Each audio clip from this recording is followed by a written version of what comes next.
Peace, peace, y'all. Welcome to the day of Yom Shinishi. Today is the day in the book of Genesis where God created the creatures of the sea and the birds of the air. This brings on the energy of freedom, movement, and inspiration, and we move in gratitude.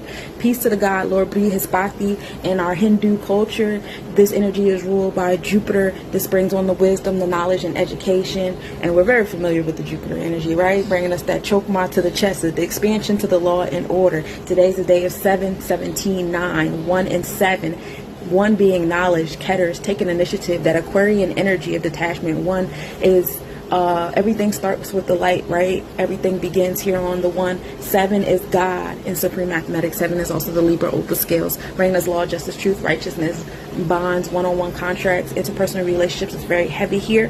And 7 also deals with Heru. This is Netzach and the Sephiros. This is the celestial designers designing the things that we want in our space. 7 is also about introversion, being going inward and dealing with your spirituality. Now with the 1 and 7 together, be mindful of going inward a little too much and putting yourself in a space of isolation, like I like to do. I'm a Virgo. You know, we're synonymous with the Hermit card. So the 1 and 7 come together, and once they come together and you take action, or you have that knowledge of your inward God or your law, justice, truth, and righteousness, it's going to create transformations and empowerment in your space. On the 8, building and destroying, Sebek is here, the celestial technician, which gives us Had and splendor, and how we're in this space of now labeling the things in our space how we see accordingly, right? Organizing and compartmentalizing. And we're going to put the 7 and 8 together because we're in the month of 7. We're in the month of Heru. We're in the month of celestial designing things in our space and making it all pretty, paying attention to law, justice, truth, and righteousness, paying attention to our internal God, getting all pretty and all duped up on the 9s, and we love it here, right? So we put the 7 and the 8 together because now we're empowered and we want to design with this power, do we not? You know?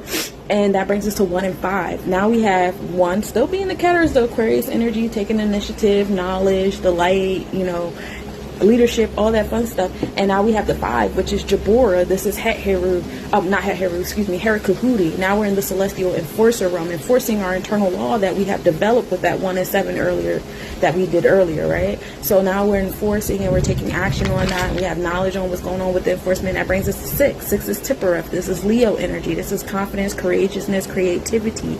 This gets into the inner child and also the father type energy here too as well. 6 also deals with the Virgo house of health, wellness, daily routine, and moral integral code, just in time for the Mercury retrograde that happened at 6 a.m. this morning if you're on the East Coast with me. So that Mercurian energy of, you know, education, how you listen, speak, teach, learn, routine, and stuff like that will be slowing down on these 6s. We're going to put that 6 and give birth to it in the year of 9, brings us back to 1 and 5. Overall today,